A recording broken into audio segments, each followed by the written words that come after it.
Hey. Welcome to Politics and Wellness. I'm your host, Captivating Christian. And of course, you guys, my co host for this evening before the holiday. Welcome, everybody in the balcony as well as everybody here, Virginia Redbone. How you doing? And of course, everybody else. What's going on? All right, where do we start? So much stuff. I won't go into the dark places because, of course, I've been busy Christmas shopping during all of this and driving myself crazy, um, which is why I haven't really been keeping up with my afternoon news because I've been too busy trying to beat the crowd and not be subject to standing on nobody's line for a gift. Hey, Queen Diva, how you doing, Melissa? What's going on? Hopefully you're feeling good.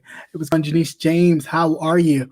So yeah, this whole holiday season is a bit different. A little bit of a wellness check. I have been thinking about my mom, my dad recently. So I was trying to kind of get myself out of that and kind of get into the Christmas spirit a little bit. And did some shopping, went out. It was okay, but of course, I was a hot mess. And then I just came home and took a shower. So I decided to try to retwist my hair. So I'm not done yet. I didn't shape myself up or anything, which is the reason why I am late.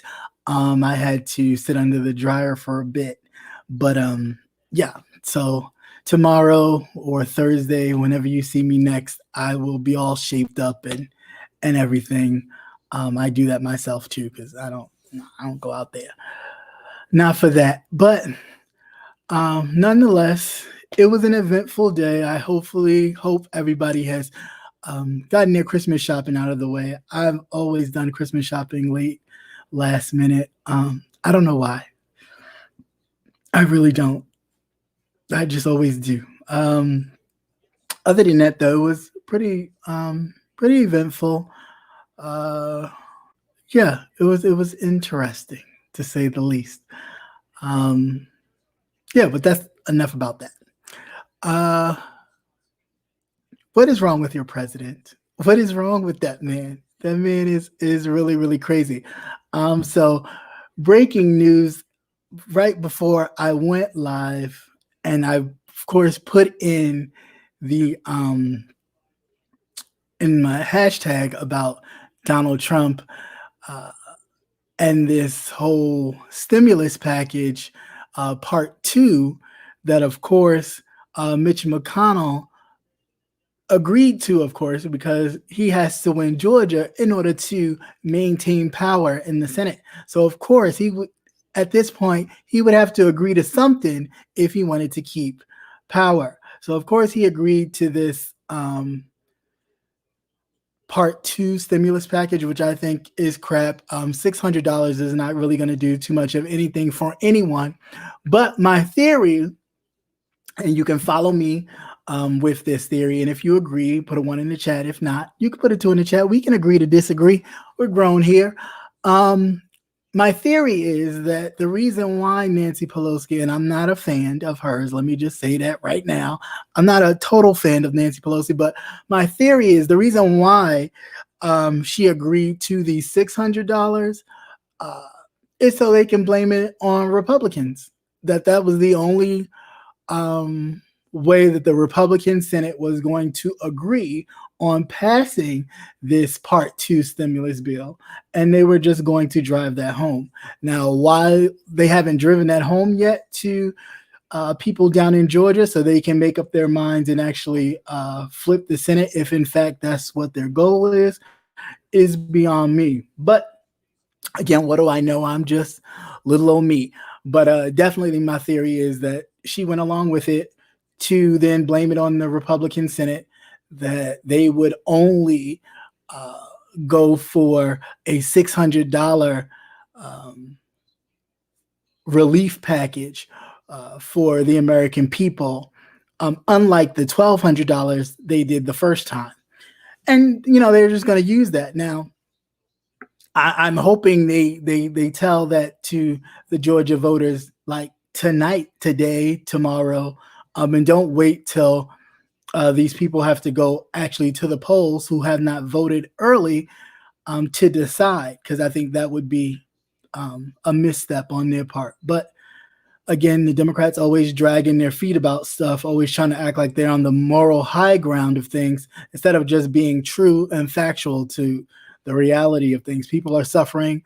$600 can't do shit for people who are back on their bills or behind on their bills by so many months that it is beyond ridiculous. Yeah, that was another thing. Trump is going to allegedly deny signing the stimulus bill because he wants to give $2K to the people. Now, I mean, listen, the man has already lost, right? But at this point, he is trying to do anything to get people riled up on his side to overturn the election. So if they can squeak out $2K, now mind you, he won't be able to do that without the Senate's approval, right? So Mitch McConnell will have to be on board about that. Now, all of this in theory sounds great and sounds very theatrical, but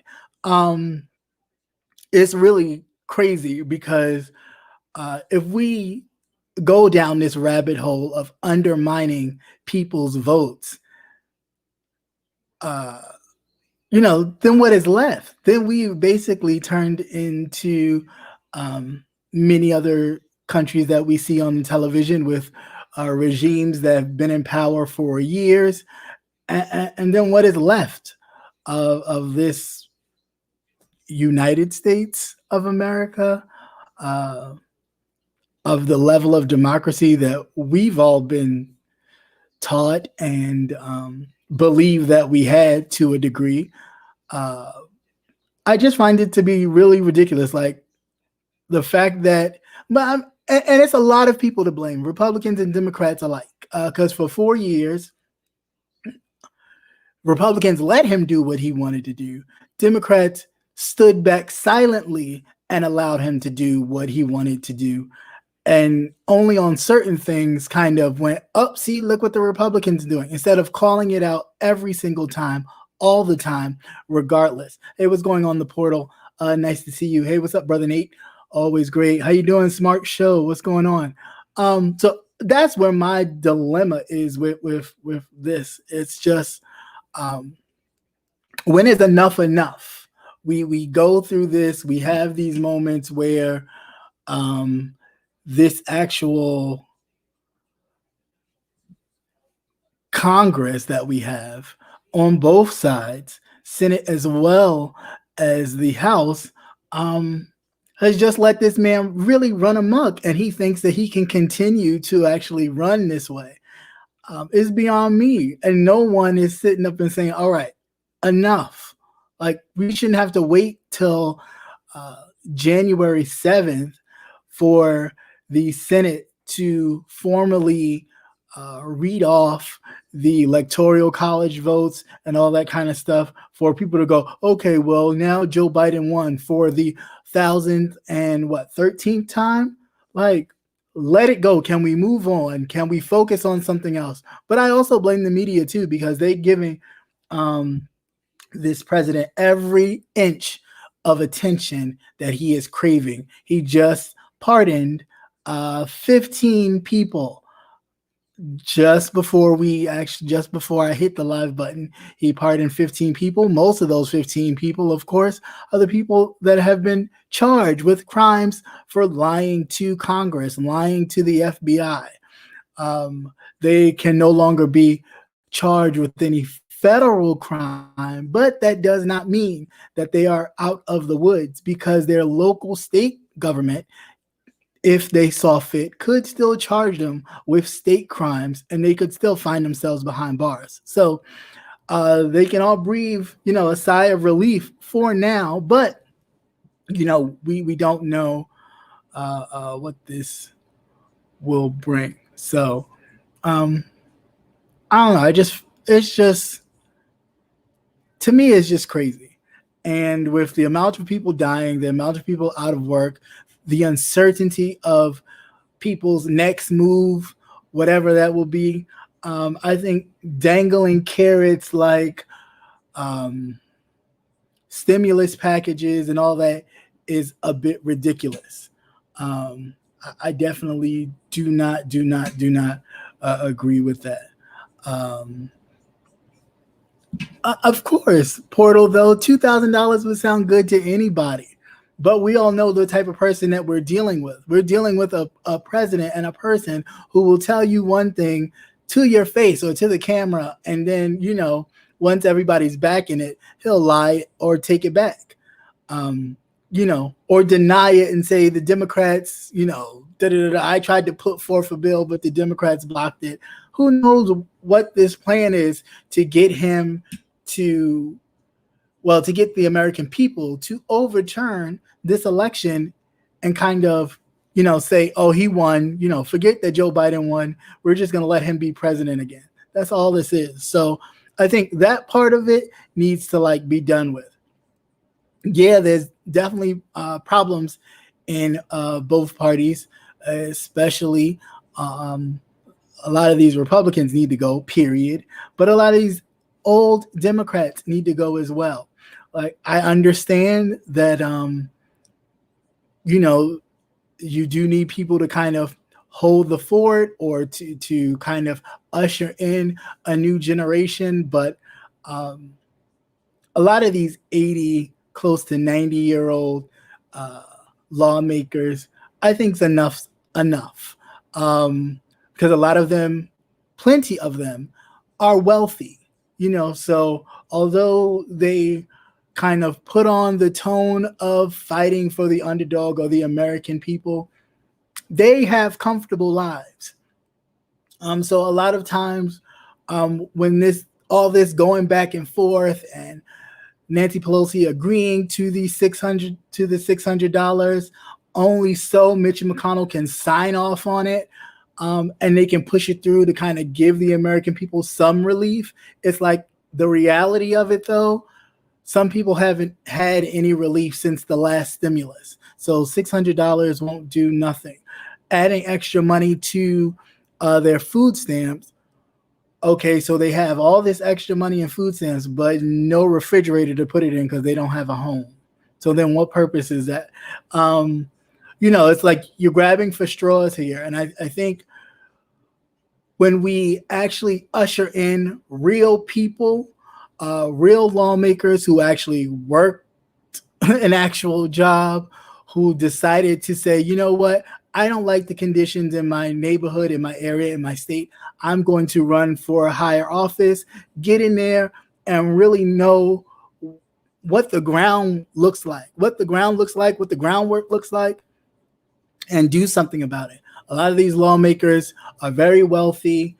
They do not, the last time they probably practiced a law, seeing actual people on the ground, probably every time they have to run for their seat. Other than that, they don't. Hey, what's up, Heidi Fly? Nice to see you. So I just, I want us to definitely always keep that in mind.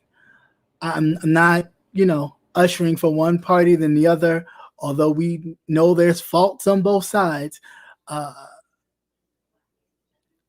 Overall, the system needs to change. And the only way the system changes if we change it. Now, I've heard people talk about having our own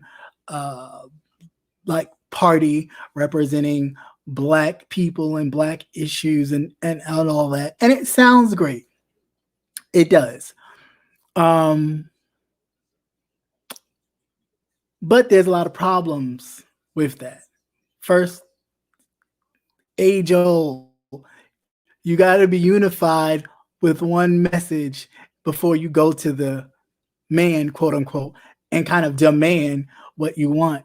And we're not, we're so far removed on being on the same issues at the same time. And that's a problem. Some of our own doing, but mostly it was the system's doing, and we just aided the system along. So I definitely think uh, that we definitely need to work on that. We don't have time to hash through all of it. Some of us need to just bite the bullet, swallow our pride a little bit, and begin to do the work, and let the people who have the skills to actually do the work. We don't need the entertainers.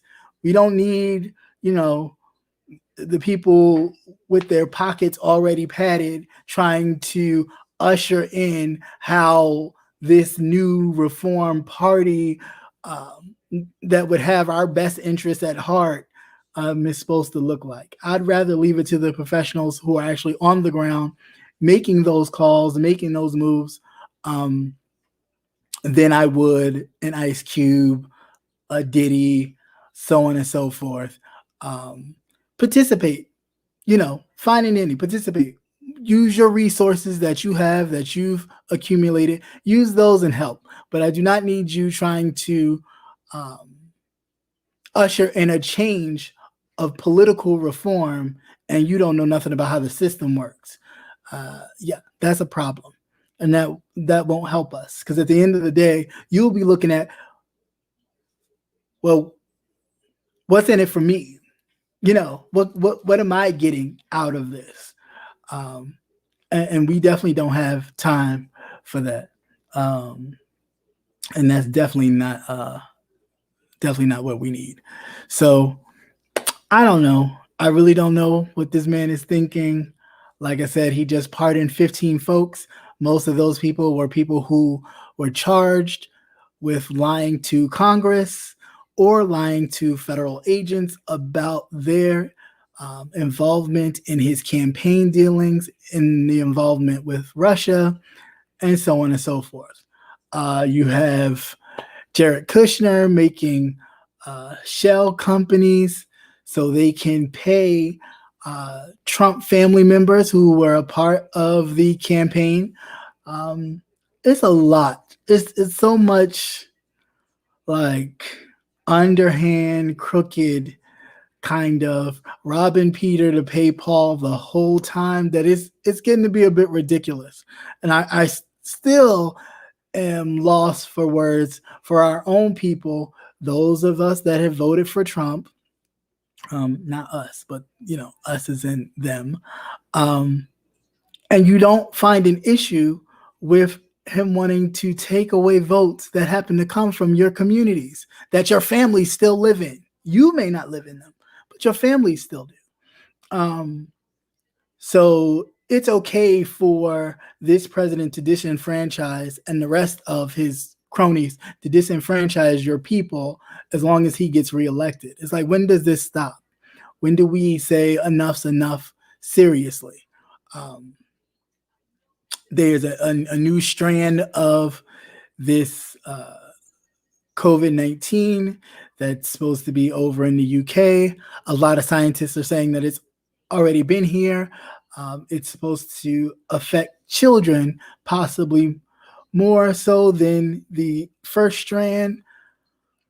And again, all I can say is continue to do what we've been doing. Wear your mask, keep your distance, wash your hands, um, teach our children, grandchildren, nieces and nephews to do the same. Um, and there's no need to live in fear. As far as the vaccine, I guess when it comes and it's our time to take it, you can choose to take it, or you can choose not to take it. You have that right. It is not a mandate. You can always decline to take a vaccine. Now, I don't know if they will start penalizing people for not taking it if they happen to be on some kind of assistance and or have a government job. I don't know. But yeah, you do still have that right to decline taking the vaccine if you choose. So again, that's your choice, that's your power, and use it. We don't have to always fall in line and do what anybody says. If you feel differently, by all means express that, and you have every right to do so. Um, yeah, I'm just over it. I really am over it with this president, these lawmakers. I really, really am. And if in 2 years a lot of these lawmakers are not removed from their seats, then I give it up. Then I really would know that yeah, there's something bigger going on here that we have no control over because this right here is ridiculous. Um, people people are dying in record number. I mean, so much so that a lot of the Texas, Florida, they're hiding their numbers, so it don't look bad. So you don't know how many people are dying and all this other kind of stuff. And it's ridiculous. You still have people walking around not wearing masks. I actually saw a video that kind of went viral on Twitter of these people storming through the Walmart, not wearing masks, going from the entrance to the exit, through the whole store, not wearing a mask with their Trump flags and all that. And it's just like, what message are you sending that you would endanger the lives of others for what reason? Like, for what reason? I get it. You're mad that he did not win. I get it. I get it. We were upset 4 years ago. But the reality is, 4 years ago, nobody really voted for Hillary. I voted, of course, because I always vote. I mean, and that was just the choice we had. Um, was she my first choice? No, but that was all we had. So it was like, all right, cool. Why not? I'd rather vote than to not vote and let him in. And he got in, but he knows why he got in. He said it himself. Our Black American friends did not vote. So, I mean, he knows it. So, 4 years later, after we had to deal with um, the start of it all with the monuments wanting to come down and him threatening that if you tear down these monuments, you're doomed to repeat your past. I said, what?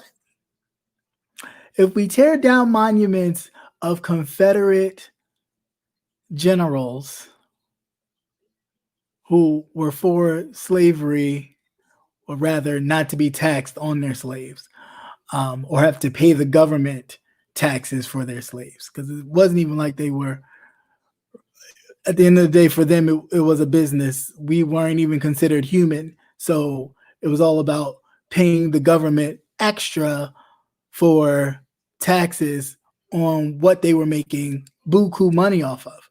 And they didn't want to do it.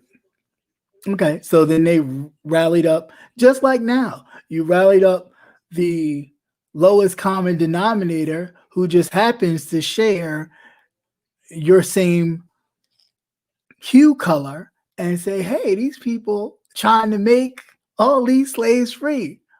These people are taking your jobs. These people are going after your benefits. These people want to live in your suburbs. And, they get rallied up fighting a war that at the end of the day, these Confederate soldiers that died were just as poor, if not worse off than many slaves. So, it's ridiculous. And they still use the same tactic today.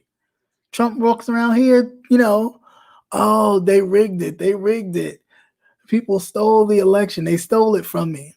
How? You let a man run down a crowd of people where this young white lady died because statues can't come down. That started it. Then you went from that to a whole bunch of other kind of it's race driven, it's not race driven kind of attacks by police officers, from George Floyd to Breonna Taylor to we can go on and on and on. So, like, when is it? When do we say, like, okay, we got it. We don't need to hear anymore. We don't need to see anymore to know exactly where your head is and what the agenda is. And even Fred Flintstone, Bill Barr, get his ass out of here.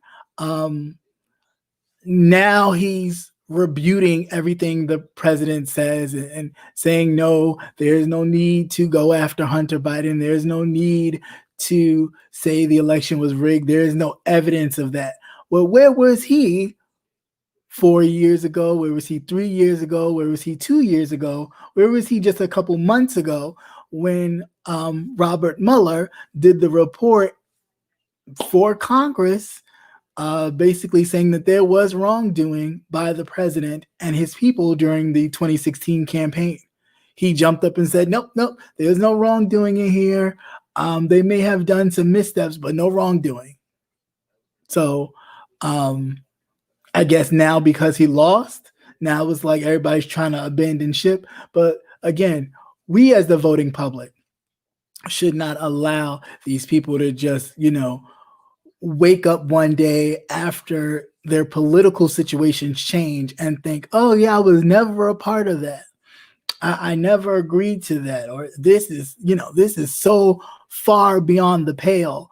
I don't understand why we do this, which is ridiculous to me. But, I can only hope that you're seeing what I'm seeing. And if you don't see it, hopefully I bring it to you so then you can start paying attention to it for yourself, because this is happening, and it's not just happening where I live. It is happening all over. And we definitely have to be mindful of that. Let's see. What else? I forgot what my second thing was, but let's see. Trump, that I should have wrote it down, but I didn't.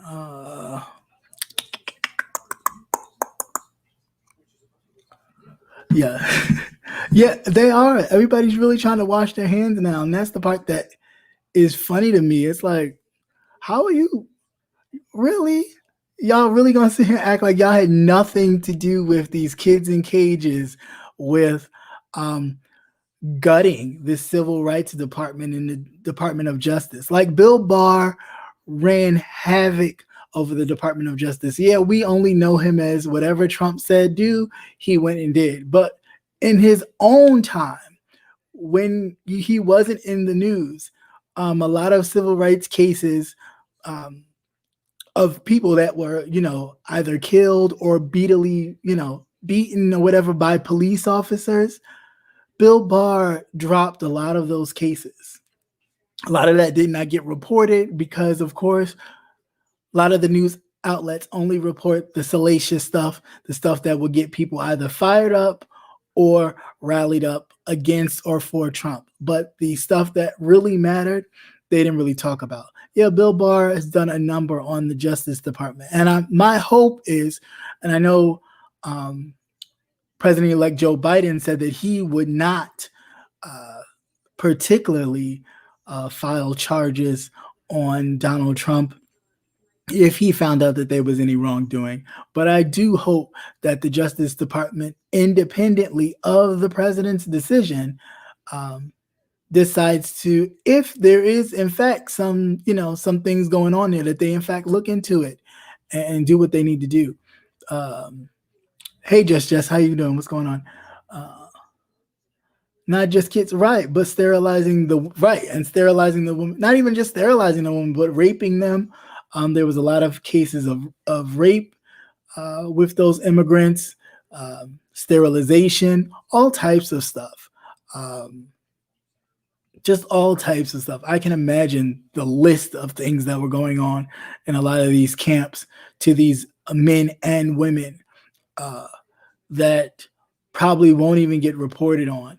Of course, the children who we all know, logically speaking, they've been put into the foster care or adoption agencies, and they will never know their parents again. They will never know, anything that they left ever. But thanks to the, I don't even know. I don't even know what to call it, but just to this whole administration that could care less about people, and all they care about is the bottom line and the dollar. Um, and really, my Christmas hope, my Christmas wish would be that people, period, regardless if you voted for him, even if you didn't vote for him, that you just wake up and see the man, the person, that he is not fit or never was fit to actually run this country. Um, and that's just that. It's cool to, to hold it down for your party, and to feel a certain way, but I have always been a person of calling something out. Like, we could be friends all day. If you disagree with something I said, or if I disagree with something you said, I don't have a problem saying, you know what, we cool, but I didn't particularly care for that, for that statement. Now, whether it's publicly or privately, it's still the same to me, because I would still say the same thing to you, to your face, that I would say publicly in an open area. And I think we need to hold our politicians and lawmakers accountable in that manner. Um, we can't just feel like, okay, whew, we made it, and think that it's a sigh of relief that we're okay, we made it. We can relax now. No, we can't relax. No matter how many black people, how many people of color he tried to mix and mingle in the cabinet. Um, we know, you know, the there's a lot of things there. There's a lot there that of course we try to move past it, but it's there. You know what I'm saying? So it's like you can't really move too far past it and ignore it. No, it's there, and you kind of taking the proper steps to kind of grow and get better. But we know it's there. Nobody's naive. We always try to sit in like, oh, like everybody acts like they didn't know Joe did this, that, and the other. But we're leaving an administration with not just the president has been that way with racial undertones. His whole entire cabinet is the same way. Hey, what's up, Starbella? How are you? Right. But the two investigations, though, be mindful that the two New York investigations are civil in nature. So those will really just go after his money. But she did say that if she does find any criminality in any of his in any of these civil cases, then they will pursue criminal charges against Donald J. Trump. But they are civil in nature, meaning that, of course, if they don't find anything criminal, they will just charge him and have him pay it. And who knows what'll happen if he don't pay it. Will they put him in jail, or will they just, seize all his assets? And like a lot of other rich people, I'm sure not all of his assets are anywhere that they can be confiscated. Some of them are probably in a lot of shell companies overseas and so on and so forth. So that would take a while. It's like O.J. Simpson, and O.J. Simpson's sitting there crying broke, but yeah, I ain't seen him. I haven't seen him in my neck of the woods, and I'm sure a lot of people was he still in Vegas? They probably don't even see him in local areas in Vegas if he's still there. So, I mean, even they're poor or not that wealthy is still different from ours. Were you hoping it was grabbing? Well, I mean, I hope somebody grabs him, because I'm really tired of him. Like he really makes me sick. Just the way that everybody just nonchalantly acts like, oh, this is, like this is normal, knowing good and goddamn well if Obama had done any of this, they would have roasted his ass. And not just Republicans, Democrats would have too. A lot of these white Democrats would have roasted his ass and left his ass hanging in the dry. I mean, they did it with the Affordable Care Act. Because once the Affordable Care Act was passed, and a lot of the Democratic lawmakers who happen to be in kind of touchy Republican areas, instead of them going out and promoting it, I don't necessarily agree with all of it. But if you promoted it and let the people know, hey, it's to help, you know, it's to help one, your hospitals in your area from closing. That's, one of the main issues for a lot of us that live in towns or wherever that may just have one major hospital that everybody goes to. Now, if everybody goes there because some people don't have insurance and other people that do have insurance, that's the only hospital in the area, of course, there's going to be overcrowding. A lot of people are going to die because they won't be able to get treated. And you can go on and on and on and on with the problems with that. So if you're looking for a solution in which, of course, we live in a nation that everybody should have health care to some degree. You should be able to, something happens, you should be able to have health care. I just don't see, what the big thing is. And people say, well, it's about the money. You know how much money they spend in defense? You know how much money they give to police departments to buy military weapons? It's ridiculous. They could feed the country with people working or not working 10 and 20 times over. So the fact that, we sit here and talk about people having the right to health care is ridiculous.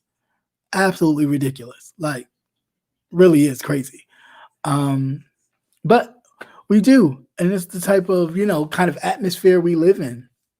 And like I said, if we would have supported the Affordable Care Act from the beginning, we may not even been able to usher in a Donald Trump. I mean, we still have to fight the racism that, a lot of people like to act like it doesn't exist. But yeah, it's here. It's always been here. And first, we need to acknowledge it. Did you hear that they are auctioning off tickets? Really? No, I did not. I did not hear that. But I mean, I wouldn't be surprised. I wouldn't be surprised at all. I don't. Well, he doesn't own the casino in Atlantic City anymore. That went belly up. He sold that. So he does not own that anymore. But his hotels, I'm pretty sure, because he's trying to make money. I mean, even people giving their money away to help him with this re-election campaign, which is definitely a lie.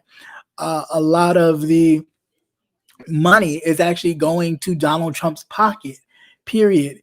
And like 20% is then going to the Republican National, Committee, who has, paid a lot of his lawyer fees, which is why they're in the hole. So, I mean, I don't even want to say once a scammer, always a scammer, but he's not an up and up type of person. It's all about a bottom line for him. And it's unfortunate that he, kind of drilled in the fears and the hatred of a lot of Americans, black and white alike. We try to sit here and be like, well, I don't like to call everybody who voted for him a racist because that's not necessarily true. But my whole theory behind that is if you can sit there and be comfortable with a man doing racist things or treating people indifferent because of their race or allowing things like George Floyd, Breonna Taylor, and all those things. And this man says, well, there's good people on both sides, and we should not tear down these monuments. And when we're talking about having, what did he call it? I think it's called, is it not the Patriot Act, but it's like a Patriot kind of history teaching that he wanted to have in schools that basically talked about the contributions that white Americans have made in this country, and definitely not a more inclusive that, there were some contributions that white people made, but there were a lot of contributions that black people made to this country as well, and not just in slavery. There were a lot of free black people that had done a lot, that were a part of the Continental Congress before we had a president of these United States and everything else. So, I mean, yeah. Rashawn Bennett, what's going on? What's up, Antonio? What's going on, bro? So yeah, I just find it to be a bit much. Like, you can't really sit here and so I mean, because by all means, if you're supporting it, you're supporting it. There's no kind of, well, I support this, but I don't support that, because the sad part is the rest of the world does not see it that way, and people wonder why. Well, why do the people in the Middle East hate us so much? Because they don't look at it as we do, thinking, okay, well, some of us voted for him, some of us didn't. That doesn't mean we all agree. It to them is whatever policy they get dealt or whatever sanctions get handed to them. It came from the president. You agree with him. You're a part of it. You're all in the mix together. So it's that same premise.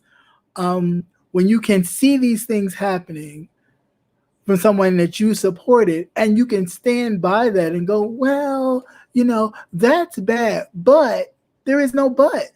There is no but. There's not that much of a tax bracket save in the world for you to be okay with the death of other humans, unless you don't consider yourself to be like that human.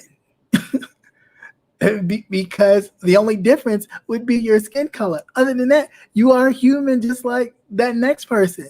So you watching them or watching them be treated badly by police, which is a corrupt system, nonetheless, and be okay with that and can sit there and go, well, blue lives matter, but they're not. Are they oppressed?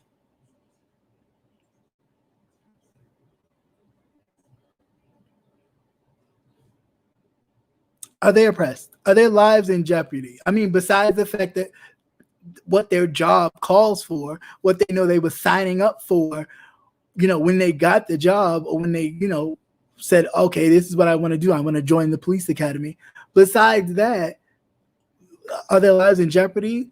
I mean, we're dealing with black people waking up every day, and in the back of your head, even though you may not want to think about it because you don't want to kind of get in that space, you have to be like, well, damn, Lord, I hope nothing happens crazy to me. Like, I hope nobody questions me being in a certain area that I'm supposed to be in because they don't feel I'm supposed to be there. And then the cops being called and this escalating to something that is, beyond my control. It's that kind of thing that people don't wake up with is more reason why sometimes those people just need to shut up. You either support or you don't support. Either way is fine. But if you're going to support, just be quiet, because you don't know what that's like. You get up and you don't think about anybody oppressing you. You're so mad that you have to wear a mask when you walk into the store, that is the most oppressing feeling to you ever. That you have to put this piece of cloth around your mouth so you don't let your hot puppy germs onto somebody else. Whoop-de-doo. I mean, like, does it really make a difference? Like, save a life, put a mask on. It's really not that big of a deal, but you would make it that much of a deal because you've never experienced oppression. So of course that would be a big deal to you. Somebody telling you have to do something.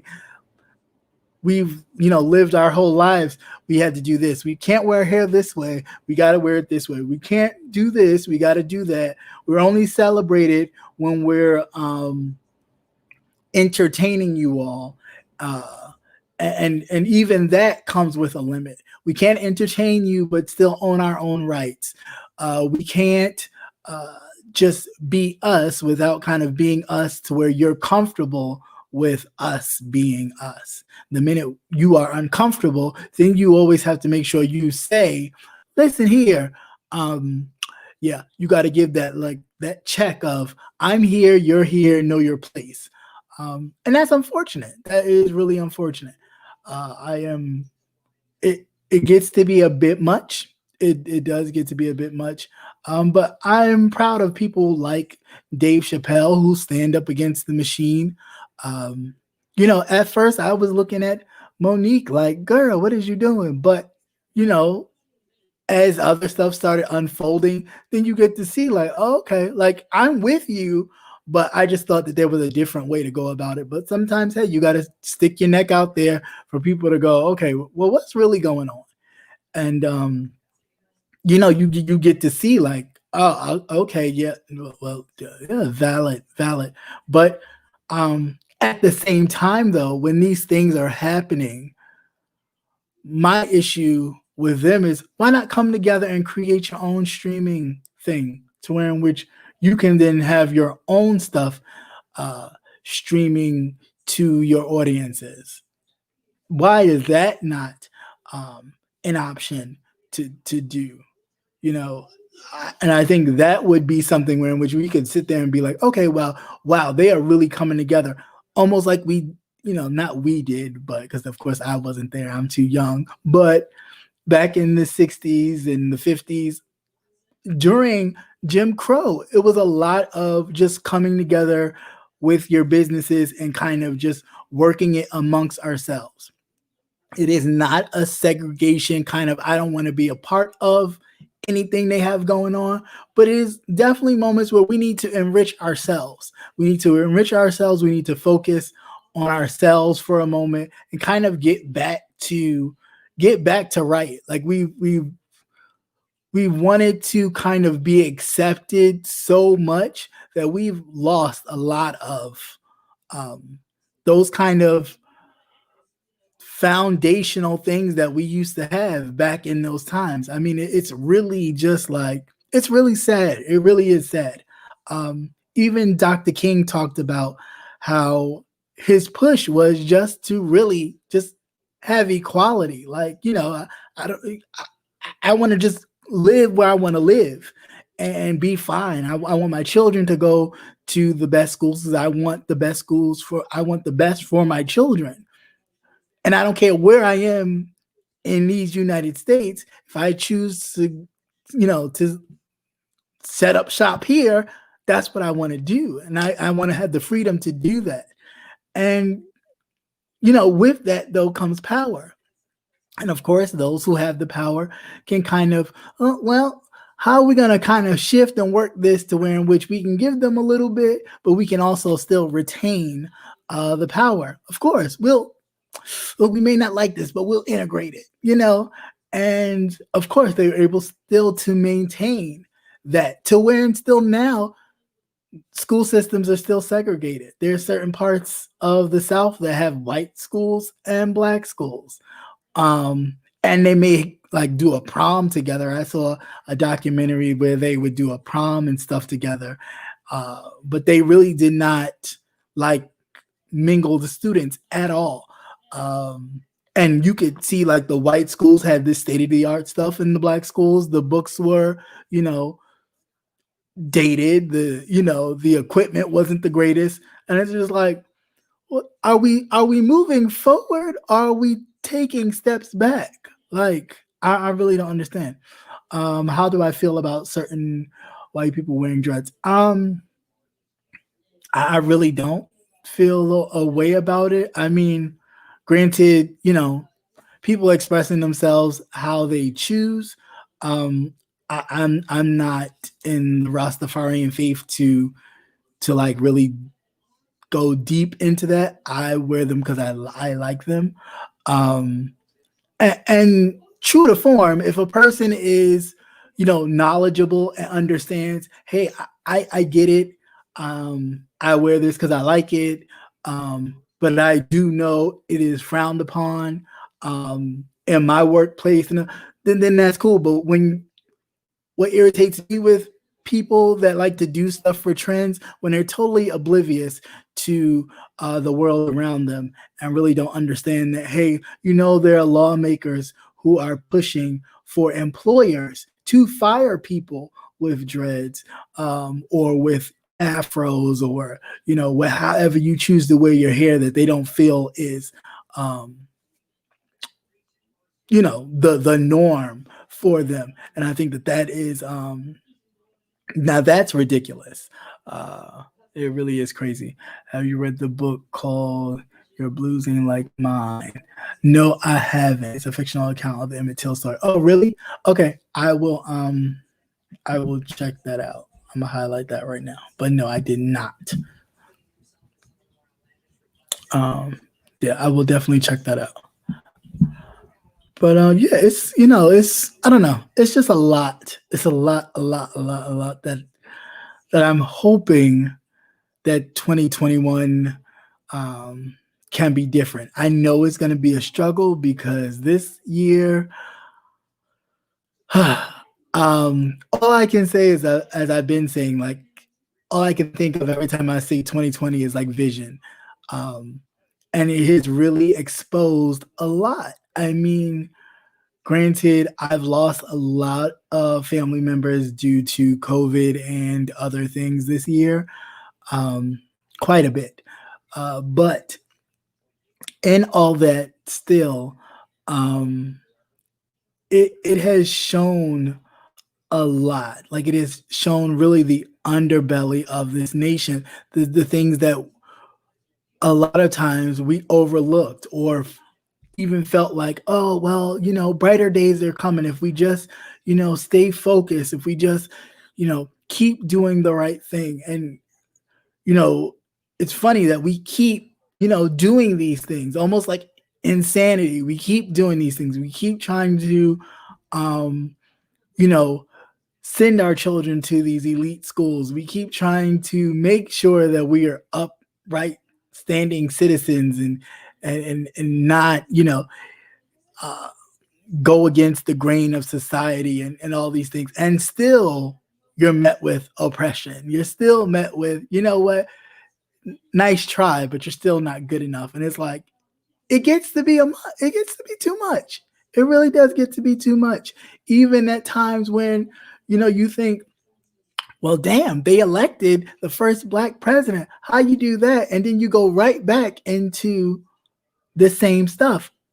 It's because at the end of the day, the focus was, let's do something radical, not let's do something radical and actually change the system, but let's do something that would spice up the party. Let's not just do the normal Democrat, the normal white man running for office. How about we put this Black guy in here and let him run and watch this thing go crazy?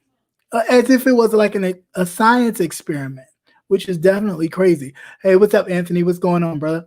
I think that's where the disservice started. And of course, people can talk about how they felt, oh, I didn't vote for him, or Black people shouldn't have just voted for him just because he was Black.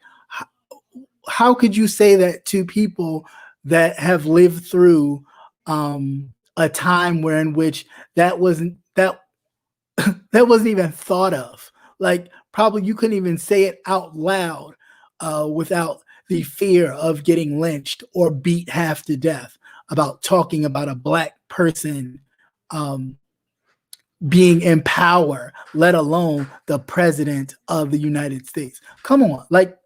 And that's when we need to really hit reality and get out of our own little bubbles of what we feel as Black people, we should do with our votes and our power.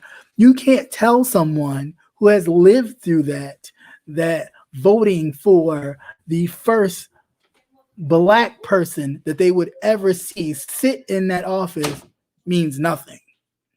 It's a waste of time. It really doesn't make any sense to me. I'm just like, come on, y'all. Like, as as woke as a lot of these people talk, they're definitely very much sleep to me. And I mean, that's just my opinion. Because at the end of the day, I'm just like, hey, you can't be a student or a person who studies or looking at the history as it is unfolding to you and not look back at your past and say, wow, one, we have made some strides. Two, we have a long way to go.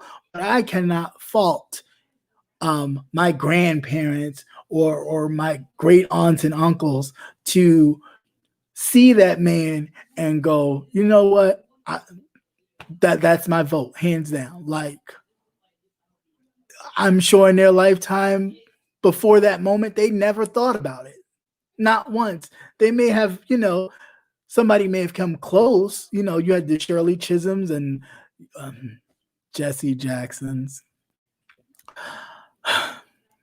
But Al Sharpton, honorable mention, I guess. But nothing as close as that. So I don't know. I just find it to be a bit much. Christian, are you one of those very few people who woke? I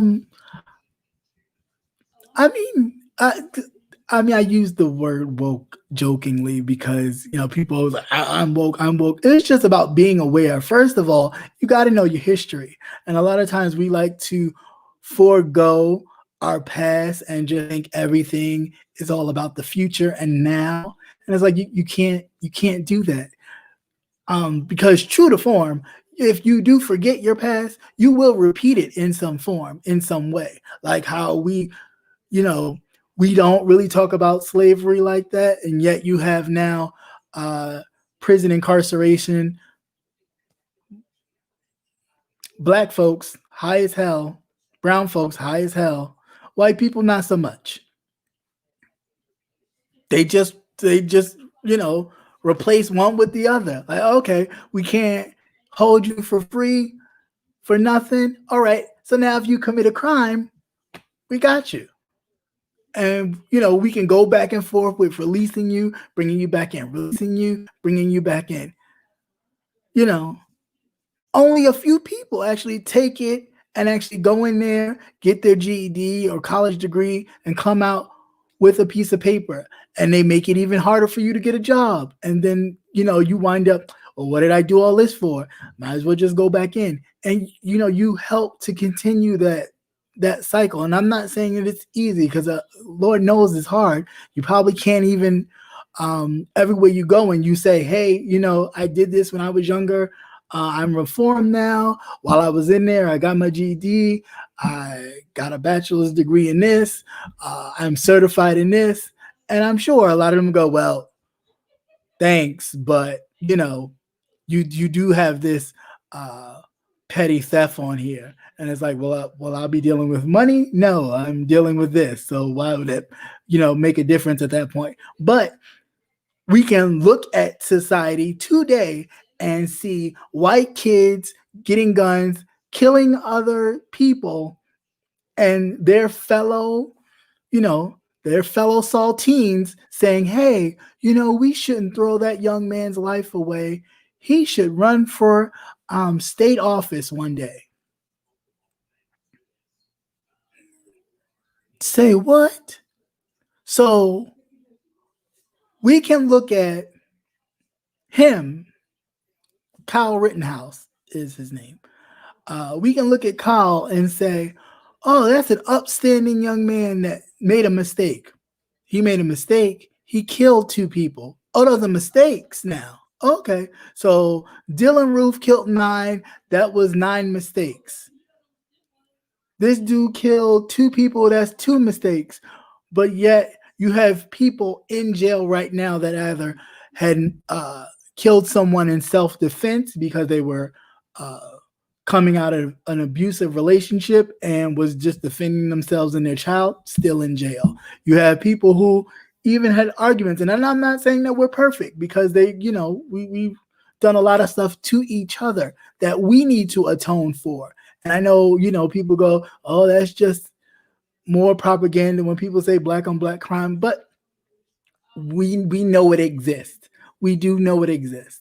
But by far, what exists more is the oppression, because the black on black crime really happens because we're in proximity to one another so closely. It's the same thing. White on white crime happens because what happens? There are white people in white neighborhoods that commit crimes to other white people, but it's not sensationalized like our crimes are. So, of course, you sitting at home thinking, oh, black people commit so many crimes, because that's what they want you to believe. They want you to, black people commit so many crimes, just like the killing of Ahmaud Arbery. Oh, we thought he was, there was a lot of break-ins in the area. Really, where's the reports? Because if there's break-ins in your area, the logical thing is you do what? You file police reports. So there would be a trail of records of police reports that they have been break-ins in your area. And being that he himself, the father, was a law enforcement officer who, of course, it works with who you know, did not have the certification to actually hold his position as an officer, but yet the DA lied on some documentation to help him retain certification that he did not have. So there's break-ins in the area. You see this young man around that you feel like he shouldn't be there, and you take it upon yourself, you and your son and this other pedophile looking bowl cut haircut man. Y'all people, y'all something else. Always quick to tell somebody where they don't belong, and y'all be the ones doing the most dirt, the most outlandish, most disgusting stuff ever, but yet always pointing a finger. But anyway, I digress. You chase this man down like he was, like y'all were hunting deer or something. And then I even saw the little video clip, and I didn't post it because it was just too, of him like standing there with the blood on his hand, acting like he's so distraught about killing this young man. Like, you was not that distraught when you jumped on the back of your father's pickup truck to chase this man down. Neither one of you. But then all of a sudden you got so distraught. And even the police officer, which I wish she could get her badge taken away from her. I can just only imagine how you feel right now. Oh, it's a real shaky situation. Would you like some water? Let me go get you a water. Not once was these men treated like criminals. Not once. Once were they treated like criminals. Not once were they treated like the murderers that they are. Not once. Why? Because when she looked at that other white man, she saw herself. She saw her husband. She saw her brother. She saw everybody that looks like her and her own family. How she would feel if she felt that they came and attacked her or tried to rob from her. She would hope that her brothers, her father would defend her and defend their honor. So she was proud of them two saltines. She was very proud. She held her saltine banner high and she was proud. And that's my thing for you all. That is my thing for us. How about we stop looking at each other like,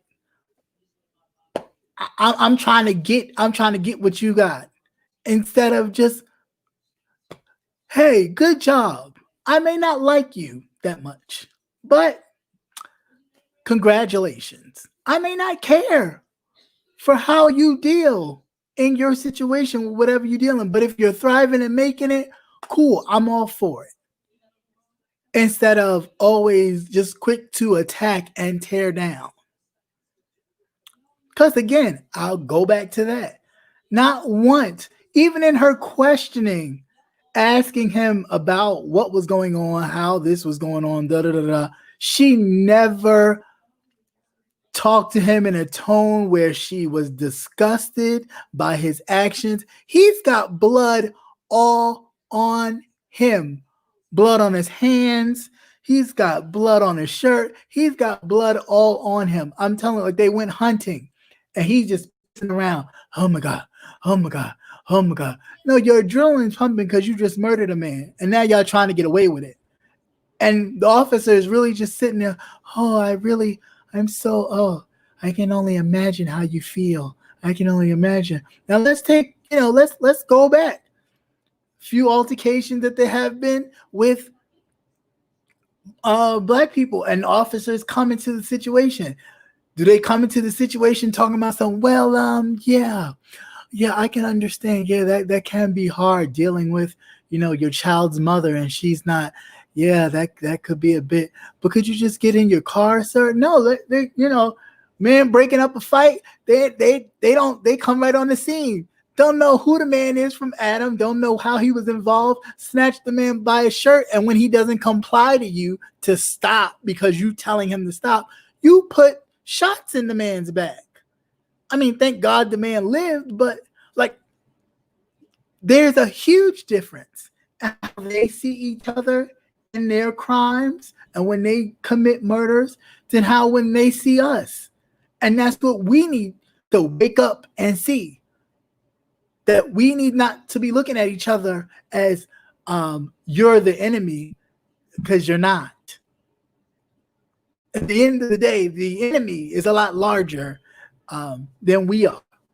And we tear down each other for what? To feel like, oh, you at the top of the barrel today. Okay, yeah, and then tomorrow somebody's going to pull you down and you'll be at the bottom of the barrel tomorrow. So what progress have you made?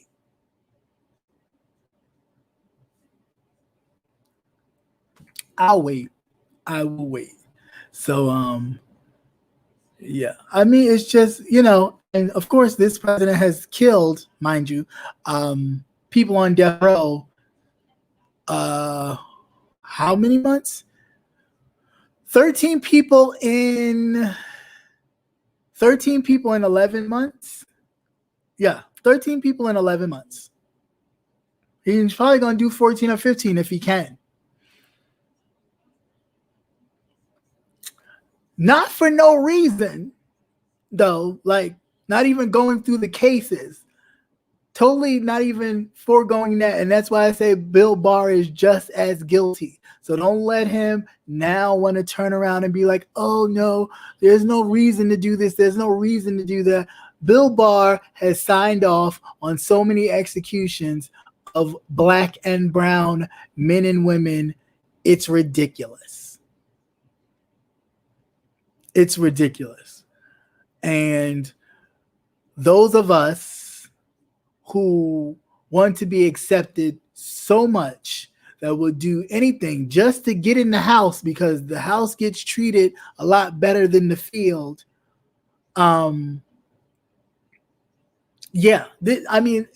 example. It's like you can sit there and watch people out in the field be so mistreated because you feel like being in the house gives you a leg up as other people suffer.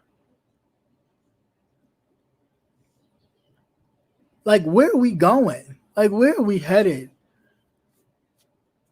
Where are we headed? So, really, I just hope that we get it together. And in 2021, we need to and hold all these lawmakers accountable, Democrats and Republicans alike. Hold our own people accountable. Hold our own entertainers accountable for missteps when they start, talking about stuff that they don't really know anything about. We need to stop, letting them have a moment to shine so other people can jump on the bandwagon and then talk about see, black men, Democrats don't support us. I'm sorry. I'm sorry. Yeah, the same black men who think the Democrat Party is weak. I'm waiting for those same black men to stand up and say, taking my vote and throwing it in the trash because you didn't win an election is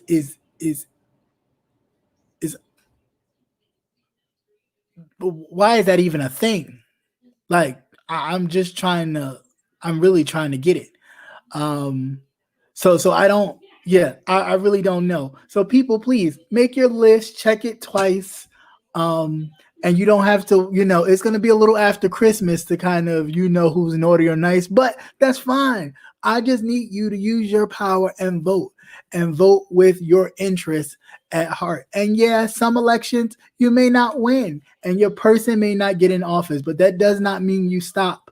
That means you just hold that person in office accountable. And if you need a pothole fixed, you get on the people to fix that pothole. If you don't like that, I call it the spotlight thing because they have a lot of those in a lot of the inner cities now where they putting all these uh, camera movie spotlights to watch the crime elements in our neighborhoods. But I've noticed that a lot of them are shining in people's windows, and I'm just like, well, how do the people get sleep? Like, how is that even legal to do that? Like, if you don't have somebody actually surveilling, then why the hell would you have that? Like, that's just shining into somebody else's personal dwelling, where in which they probably got to get particular curtains to keep the light out so they can actually, not be bothered at night. I think it's ridiculous, but they wouldn't do that in no affluent neighborhood. They would just hire security. So then hire more police.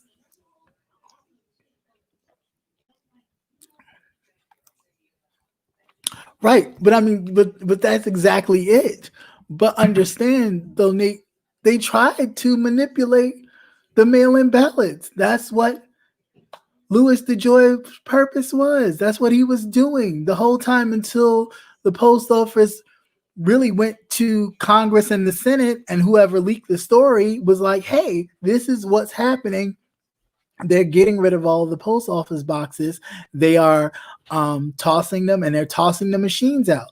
So, because we already know that there's going to be a large amount of mail-in ballots due to this coronavirus. So they're trying to get ahead of it to make sure that all these votes that are due to come in don't get counted.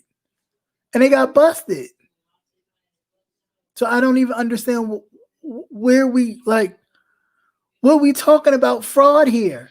You tried to fraud the whole damn election from the beginning. You got caught. So then you had to switch it around and figure out a way to do it. So then now you want to talk about fraud. But the first person that was trying to fraud the American people is the person at 1600 Pennsylvania Avenue and the rest of his people.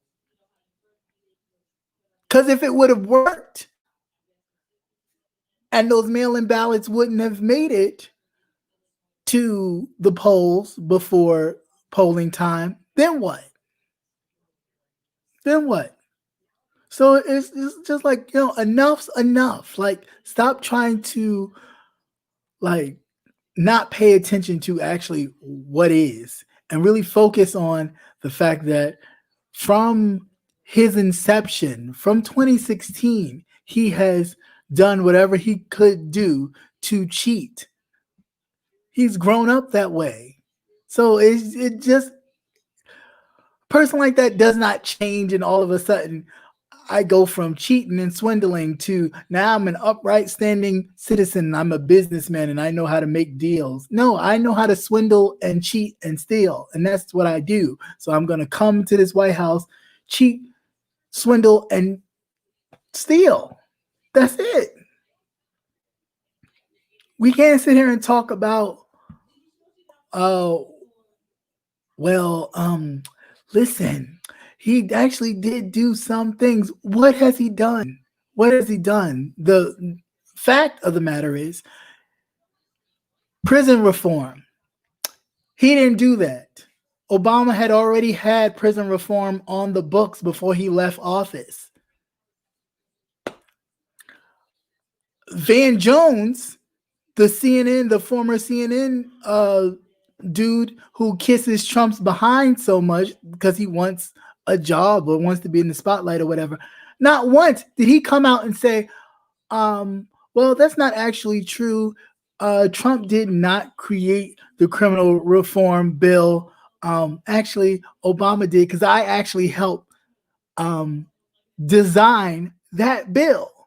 No, he Not once has he said it. Why? Because of course, as long as he's getting paid to say whatever the Republican Party and or Trump wants him to say, he'll say it. And then he'll cry and talk about how he's a Democrat or independent or whatever.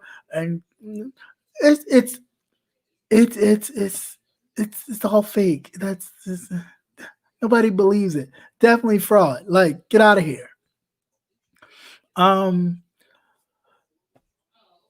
Giving money to black colleges and universities. He didn't change anything. The same amount of money that Obama had pledged 10 years ago is the same amount of money Trump gave when he did that photo op. That, to be very frank with you, a lot of the presidents from those colleges and universities that went to DC to take that photo op picture still have not received. So I'll wait.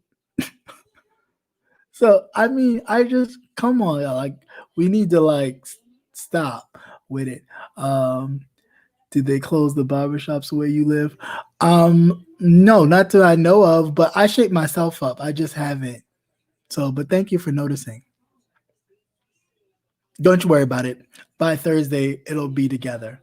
And I'm usually always together. So, but thank you. Okay. And says the person that has no picture in your thing. Okay. Right. But yeah, I just find it to be a bit just crazy, just really, really, really, really crazy. And we need not to get lost in all of this. We definitely need not to pay attention too much to the antics of this particular president as he goes out. We need to watch it and be mindful of all of those who are in support of this, because know that these same people will be in office once he leaves. These same lawmakers that have ran to the White House to kind of conjure up this last ditch effort to get these votes overturned, make a note of who they are and where they live. And if they live in your area, in your state, not in your area, but in your state, make sure that you make a note of that, and come, 2 years from now when their seat is up or whenever that is, make sure that you are counted. Make sure that you vote and do what you need to do. I'm thrilled about y'all. Well, thank you. And at this point, this is where I will drop the link if anybody wants to pop on. I ask that you just be respectful. If not, that's fine too. It is not a must nor a mandate, just a courtesy. Yeah. I mean, that we talked about that earlier, but just to go back over that 2000, I mean, he's just saying, like, I don't get this. This president will say anything if he thinks it'll win favor with people. What he does not realize is that he has lost the election. So what that talk of $2,000, what he thinks it will do is have people go, you know what? No, yeah, as a matter of fact, the election was rigged. Let Donald Trump be president, and I'll take my $2,000. Now, if you think you're worth $2,000, that's your own personal bit. Now, I'm not going to fault you for thinking that you're worth $2,000. But me personally, I'm far worth more than $2,000. But, to each his own. I can't fault you for what you think your market price is. That's not my argument. What's going on? Hey. How are you? Good, and you? I am well. Oh. Reflective ass glasses. What's going on with you? Nothing much. Just wanted to drop in as I've been doing. Oh, thank you for dropping in. I completely agree with Lynn when she said that I'm going to call the police on every strange white person I see. That's it. Mm-hmm. Oh, shit. That's it. Just not in San Francisco. Right. Officer, there's a ghost outside. There's a phantom. Blonde hair and blue eyes. They right outside. There's a faint smell of wet potato chips outside my door. There's a kennel. They got a whole kennel. They got a puppy mill, Lord. You don't smell it. There's a PetSmart Right. close by. I smell it. I can't. Yeah. But I only chimed in. When did I can't remember when I actually got here, but I missed your opening topic. Oh. Did you talk about the $600 that's barely gonna pay anybody's rent? I did talk about the $600, but I do believe that the $600 is just Nancy Pelosi, kind of the only thing that Mitch McConnell would agree to, right?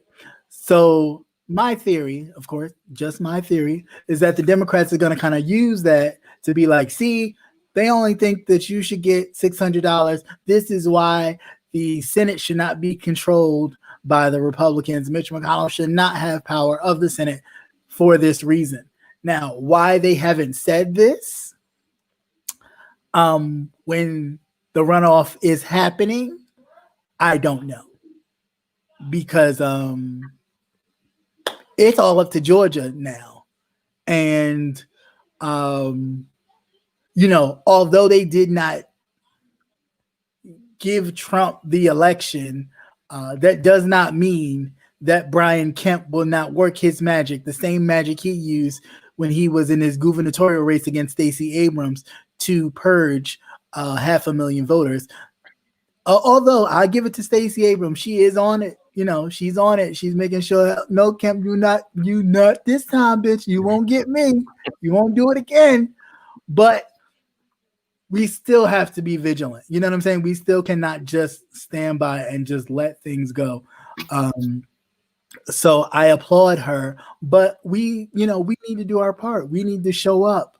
This is not a moment, especially at this particular moment with, $300, $600 being the end all.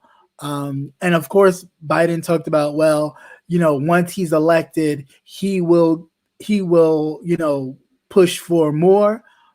Okay, but I'd be more comfortable with him pushing for more money going out, having a Democratic-led Senate and House, than having Mitch McConnell on one end and Nancy Pelosi or whomever, on opposing sides, because that would go nowhere, just like we've had for these past 4 years and before, even when Barack Obama was president for his last 2 years. So, yeah. We'll see. I just don't see how they think $600 is going to do anything, especially when you're giving businesses who have been making money. Not even businesses. Yo, these mega churches. Oh yeah, they get God. And they don't pay no taxes. So if you don't sit your old perpetrating, lying, fraudulent ass down, Joel Osteen, Paula White, Cracker. I'm mad you said it like that's on her driver's license. Who knows? But all them people, like, the money is crazy. Kanye went left. Just crazy. Like, ridiculous. The amount of money. No, nobody's hating. Definitely not hating. Not at all. It takes too much effort to hate. But it's just calling a thing a thing. You got churches making buku money, not paying taxes, yet asking their parishioners to come into the church and give them their stimulus. For what? For you to lay hands? No, I'm For good. what? I'm good. You already got more than enough money. But then you're going to rip the money from small businesses that actually need it, and you're going to take it. Why are you taking it? What are you taking it for? Greed. Right. But then you're talking about the Lord's blessing you. Now, who's blessing you? Is it the Lord really? I'm just saying. They're going to need to check that because you don't need to check it. You already know who blessing it. I'm sorry. Last I heard, Jesus was poor and rode a donkey. I mean, I don't. Jesus didn't need a jet. He rode on a donkey and he walked. Them Air Jesuses, them Not them Air Jesus, sandals. not Air Jesuses. But yeah, I mean, it's delusion. Like the total delusion of people really gets me. Like, are we reading the same things? Are we reading the same things? Yeah, a lot of what we keep funding businesses that are going out of business. Jesus isn't going out of business. If you think so, Either way, you can think Jesus ain't going out of business if you want to. You can think that if you want to, as these people keep dying and these churches keep asking for their money while they're getting big funds of money, millions of money dumped into their buildings, but they're still asking for their parishioners to help support the ministry. Yeah, you think Jesus ain't dying if you want to. yeah. I'm just saying that prosperity preaching is only going one way. I'm sorry. If you should, I'm not gonna believe you truly of faith unless I see you driving a '98 Honda Civic. You the pastor and you driving a '98 Honda Civic and you holding services in the basement. Not really. Let's even talk about Joe. Go back to Joe Osteen for a second. When that hurricane happened in Houston, And he didn't let he anybody in. didn't let the people in.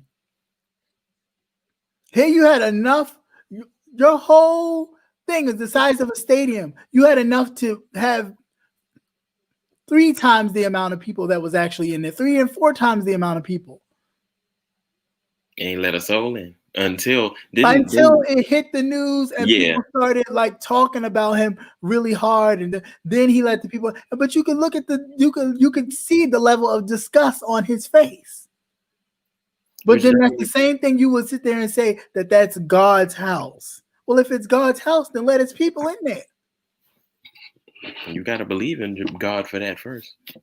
But that's my point. That's Jesus ain't Jesus not gonna, whatever he said. Jesus don't go out of business. Yeah, you keep thinking that Jesus will, but that Jesus is run by money and oppression. That Jesus will go out of business fast.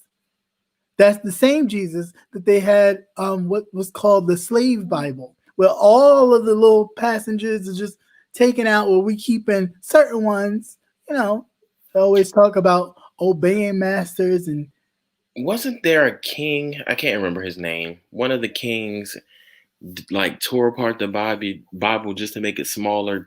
He left whatever suited him, pretty much. I can't remember his name. I don't know if you're referring to James or not, but I don't know. I have to look. But my friend was telling me about it. I keep finding all these friends that are like history people, and I'm like, you guys are amazing. You guys are amazing. The building fund with no right. That I'm just saying, you got a building fund with no equipment. Not even the building fund. No, actually, I want y'all to buy me a jet so I don't have to sit in the airport with the rest of you folks, because that drains my spirit. Now, aren't you supposed to be someone who's supposed to be shepherding spirits? You're supposed to be shepherd of spirits, right? You're supposed to be for the people. Right. So, but you don't want to sit with the people. But how would that be a problem?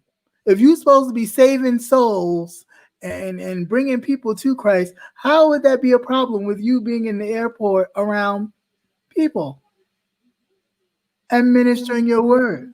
Exactly. I'm just saying. I call BS. I'm just saying. See, get you an old Hyundai. Give me a pastor with an '88 Cutlass with no power steering. Oh, he believe in Jesus. That he got true faith. What he said? Jesus is like Apple stock in the 90s. Meaning it's going to go up in the future? Well, this is the future. Has it gone up yet? Well, Apple stock compared to what it was in the 90s to now, yeah, it's gone a lot. It's gone up a lot. Yeah, okay. But Jesus ain't just come around yesterday. No, it's been out for a long time.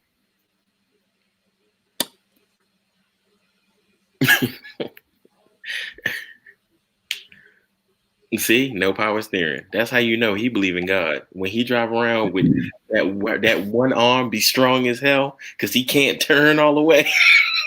Um, Pastor, Pastor Strong. I was gonna say something, but I'm gonna stop. I ain't gonna talk about the dead man like that. What happened? I went to one church where Mm. the pastor was upset at the ministry because he hasn't had a vacation. And he was also upset with the ministry because there's people coming to the church and not donating. Then he also complained when we were doing communion, and he said, I'm sorry, but unless you're a believer, you are not allowed to partake in communion. And I was like, wow, that's I will never come by this place ever again. Yeah, no, I mean it's like the I'll put in times for power steering. I mean, personally, I put in times for power steering if the pastor was good. Like if I was actually being fed a proper word, then I would put in for the power steering. But if I'm just being fed like give me all your money and I swear to you, God is gonna bless you triple times, and you rolling around in a whatever is the finest, latest, whatever, and your parishioners are riding the bus or taking Ubers, that's a problem. Yeah, I agree. That's why I said I want a pastor who ride around with no power steering. He got a sticker to say Jesus is my airbag, and he mean it. He means it. That's crazy. He said, "What were they low on?" Right. I mean, I don't know why, but that was a horrible service. what happened to those days? Take me back to those days where the actual communion juice was Welch's grape juice, and you knew it. You drank it, and you knew it. You said, "This ain't the blood of Jesus, but it tastes good." Not to mention, you was committing cannibalism, but nobody wants to talk about that. The blood in the body. What is that? A whole cannibal ritual, but we're not going to talk about that. But what happened? I mean, it's just certain things I'm just like, I get it, cool and all, but like, if we take a step back and like really examine the stuff, some of it's kind of like, just make you go, that's it. One of my friends posted that. He said a lot of Christians don't believe in like voodoo and things like that. Right, that's exactly where I was going with that. Like, yeah, they will sit there and talk about the only religion is this religion, and all the other religions, God is going to punish. And it's like, okay, now if we dissect all of them and kind of take out little certain things that go, well, don't you do that too? You do. You do that, dude. You do. So I mean, look at the plagues. Remember when the angel of death came around? If you didn't have lamb's blood across your door, he took your firstborn. I mean, blood. We drink the blood and the body. Like all of this stuff is symbolism. But I mean, yeah, at the end of the day, it used to be Welch's grape juice. And if you go to a smaller church, it is still Welch's grape juice. If they don't buy the little cup thing that comes with the little cracker on top already. That's what I'm used to. Them little things with the little plastic. You feel like the first layer. Now, see, when I went to my great grandmother's church, which was down the block from her house, it was a smaller church. So they still did the whole pouring the grape juice in the cups and things. But my grandmother's church, which was larger, they didn't do that. They was too bougie to do it. It took too much time. So we didn't always have that. So it was like, oh, we going to great grandma's church. Yes, we about to get some crack. Before we really knew, like what it really was. But then growing up, it was like, then once I got to college, I was like, Ma, you do know oh boy, it's just like, but you are. It's kind of weird. But I don't know. People, I'm not. like hardcore Christians, it's very hard to tell them anything else because that's all they know, that's all they believe, and that's all they're gonna believe. Yeah, and I know I get that because of course with everybody's, with the different faith or whatever, or everybody's walk, is different, and they've been shown God in their own, in their own way through their own walk, and that part is fine. I'm not negating that, but the practices that we, shun other people or look at other people, but then kind of do the same things and say that one is it's not of God, but the other one is. That's the part that I kind of be looking like. But y'all do the same stuff.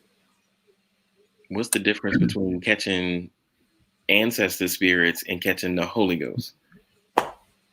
I mean, if you want to look at Coven, when Marie Laveau was invoking the ancient spirits, and she was pretty much.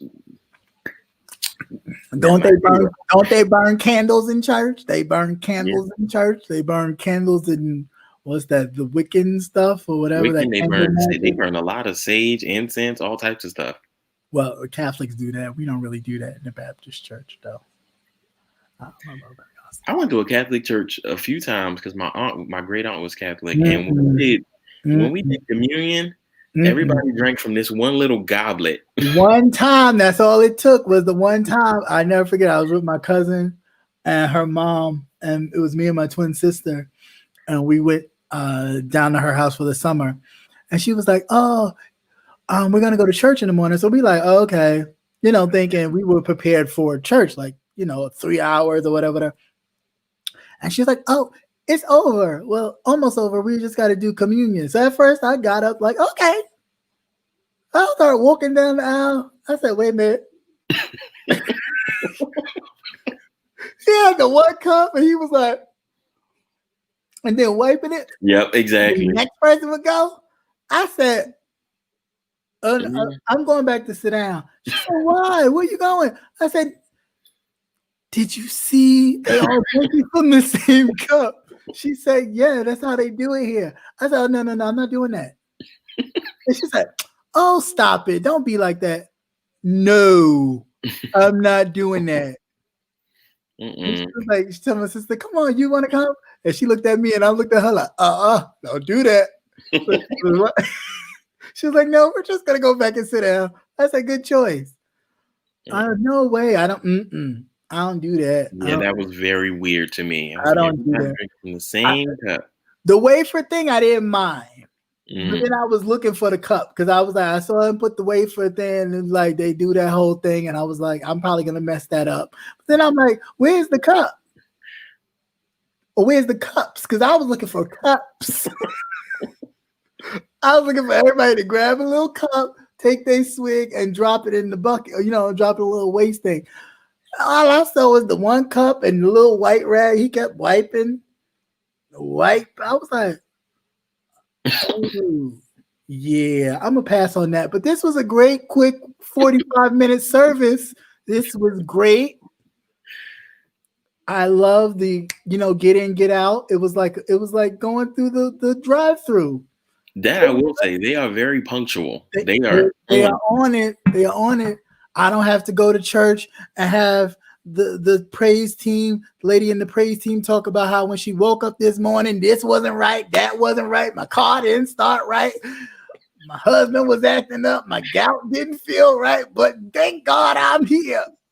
We thank him too. Now that you spent 45 minutes telling us about what you did this morning, what you ate, what happened on the way to church, can we get started, please? Well, no, we got the First Jesus Steppers, and then we got the praise team, and then we got the poetry team, and then we got the youth, and then we got the dancers. I'll see y'all on Tuesday. And then kills me. You did all that, and then when the preacher started preaching, they talk about something. Oh yeah, this is part 2 of a 3-part series. Yes. You couldn't just get all this out in one sermon, please, sir. Please. That means I'm gonna have to come back, and then the next time I come back, you won't even do part 13. You'll be doing something else, and then be like, oh, but next Sunday I got you. Yeah. So I'm just. Yeah. Do you remember that one video where that one lady was talking about was giving a testimony in front of the church, and I'm assuming she was a prostitute. Oh, oh God. She was, I slept with so many men. Everybody Oh, like, man. ooh. No, first it was like, tell it, baby, tell it. And she's like, yeah, I've done so much bad stuff with my mouth. Right. And she was like sucking on them ball, and the guy just went whoop. He just moved the mic. He was like, oh. That was so crazy. I just, yeah. Ridiculous. Like, all right, sis, you're getting a little too real. Yeah. A little too real. A little too much. But that's what they, that's sometimes how it happens. Yeah, but that was a very viral moment. I don't know about your people. I don't know. My people. Yeah, your people. This New Year's is gonna look crazy because everybody like to run to church for the New Year. Now everybody gonna be stuck at home. It's gonna be all YouTube, all like this. Watching church from either home or your TV screen or wherever. High five your camera. Right. Touch 3 people around you. Not today. Not today. Call somebody in the next room. Right. Neighbor. Let me open up another window and call my grandmother real quick. Wake up, Pastor said, call somebody. Now, see, this is where that you be like, neighbor. Now, this is where that would really work in these instances. You'd be like, tell your neighbor. Open up the back door. Neighbor, I know you hear me. Neighbor. Crazy. Mm-mm. We don't really do anything for New Year's, so I'm not really worried. It's just. Yeah, not either really. Yeah, I don't think I'm doing anything. Probably watch a little bit of somebody's service on thing for a bit, and I don't even know what they're doing Times Square wise. That's not happening. That would be a mass spreading event. Seriously. I don't know. You can't, there's no way to safely do that. No, there is no way to safely do it, but I'm curious if they're going to do it. Oh, they're going to be out. Even if the ball don't drop, I'm pretty sure they're still going to be out. Yeah, but I wonder if the police will then keep it kind of, whatever, kind of like, we'll see. We shall see. But they still going to be out there.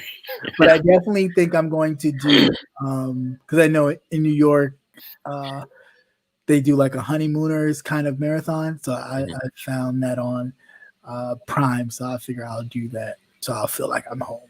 So they'll be like, oh. And then they'd be like, okay, I'm over the white show. I'm just going to something else. But yeah. But so what is everybody doing for Christmas? What are you doing for Christmas? I'll be in North Carolina. Oh, visiting the in-laws. Mm-hmm. Till Sunday.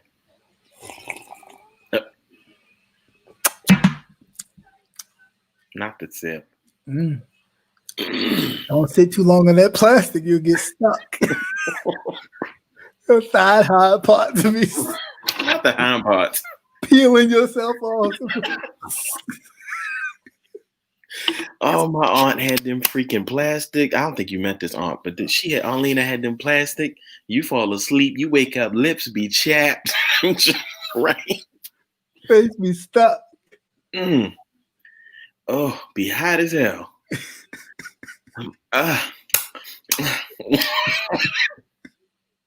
What'd you say, Nick? There'll be a lot of balls dropping on New Year's. It's been a hard year.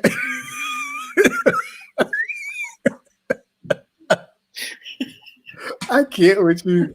I'm sure there will be. It's been a very hard year, very long, hard year for a lot of people. Balls gonna be dropping everywhere before 12, just dropping all over the place. way before 12. Um, For Christmas, I normally watch a Christmas Story marathon. that's the one where the it puts his tongue on the thingy and it gets stuck. Yes. He's Yes. like, ho, ho, ho, and he smashes his face in the thing. Yes. Ralphie, you shoot your eye out. I watched it all of Christmas Eve. I've been doing that since I was younger. That's been like my forever tradition. That is not my show. Let's see, what do I watch? I usually watch like Rudolph, the little claymation. The claymation, yeah. Yeah. I fall asleep. The Santa Claus one, and I fall asleep. Charlie Brown Christmas, and I fall asleep. I can't help it. Those type of things just right out. I'll be trying to like, I'm gonna stay up. Father time, fall asleep. I don't know. I try. I really do. I try to stay up and be like, I'm gonna watch it. But that never works out. But I don't know. I don't know what I'm gonna watch. I don't know what I'm gonna do. But I'm going to eat. Not as much as Thanksgiving though, because we decided to minimize that menu, like just some regular stuff. I don't even know what we're gonna eat for Christmas. Oh, we know what you eating. This is not the late night.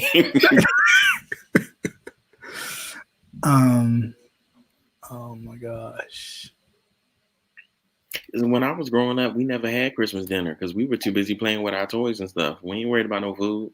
Yeah, I know. We did. Yeah, we didn't either. Well, you're younger. Yeah, I don't even recall us really like sitting down and eating like that younger. When we got older, yeah, but we were too busy, like I guess playing. It'd be like time to eat. We just and just Right. went and played. Didn't even notice like it was like dinner happening. Yeah, but I don't know. That'll probably be it, and probably do my FaceTime phone calls to family members and stuff. The same stuff I did for Thanksgiving, and that'll be that. I hope you guys have a blessed one. We are having a gentleman's panel Christmas Eve edition on Jay Wilson's channel, of course. So please make sure that you pop in Sounds for religious. that. Huh? I said, sounds religious. I don't know. I ain't seen you no questions yet. I can't tell you. Better do some research on the Star of Bethlehem. Oh, speaking of that, did you get your powers? No, I thought I would channel my Inner Pharaoh. my inner pharaoh and my pyramid here, since I got the bone structure to prove it. Yes, bitch. But no, nothing happened. I didn't get no powers. I mean, I do have powers, of course, just by being me. So Brag. those are just naturally my powers. But did I get any extra powers? No, not that I know of. Little text me talking about, hey, did you see the star? I was like, what star? The alignment thing? He was like, yeah, run outside and get your powers. I'm like, oh my gosh. Now I should have put my crystals outside. I thought about that too, because I have a. But I didn't see it. I couldn't see it. It was mad cloudy last night. Like I couldn't see it. I got pictures. I'll send them to you. I know. I think you posted on Twitter. I did. Yeah. I put them on Snapchat where I can see the planets. I mean, of course you can in Florida. Florida. I won't talk bad about Florida because you live there. I talk bad about Florida and I live here. That's perfectly fine. But I won't. Florida. But I thought that was funny as hell. I'm like, oh, people are gonna be waking up floating above the bed. Okay, let's see what happens. Yes, I just want to. My god nieces came in and told me they were like, "Oh, we're supposed to get powers." And so I said, "Who said that?" Right. I felt like Portia. Who said that? Who said that? What powers is this? Like powers. You better be lucky the power is on. All this pandemic and people losing shit. You better be lucky you got power. You better praise them in your power. Did you get your powers? Child, go sit down somewhere. You got your power. Go vote. That is your power. Use that power. Vote. Do that. Oh my gosh. Look at Nate. What is that?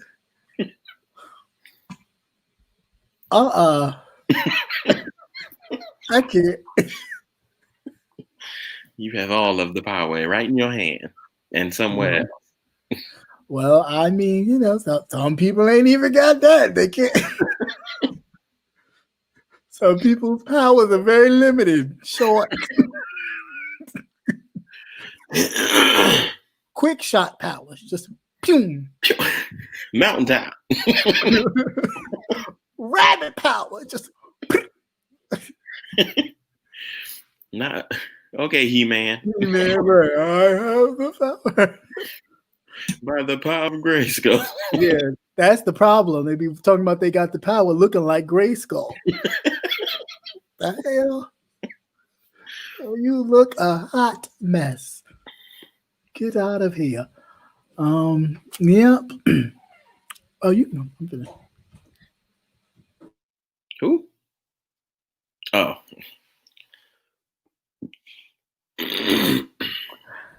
And so, yes.